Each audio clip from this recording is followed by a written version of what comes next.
Zəfərana qulluq nədən ibarətdir? Bilirsiniz ki, bizdə zəfəran nəyə deyirlər? Aspirinə zəfəran deyirlər. Aspirin əslində başqa bir bitkidir. Əsl zəfəran budur, bilgək zəfəranı. Baxın, zəfəranlarınızı bu cür əkmisinizsə, indi alaq ediləcək burada. Alağı mütləq edilməlidir. Yəni alaqdan təmizlənməlidir. Zəfəranlar deməli avqustun sonu, sentyabrın sonlarına qədər və əvvəllərinə qədər əkilə bilir.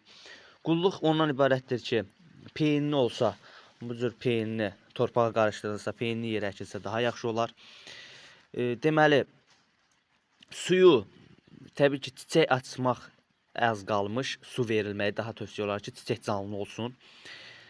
Bununla yanaşı alaq mütəmadi elənməlidir və dediyim kimi, peyinli yerə əkilsə bəs edir. Əkin prosesi də video paylaşmışam, səhifəmdə var.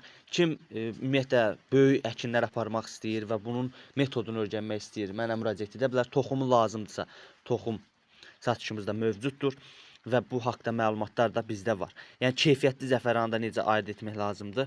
Artıq bu sahəni də bildik. Yəni burada lazım ola biləcək biz bütün məlumatları sizə çatdırmağa çalışırıq. Bu gördüyünüz zəfərandır.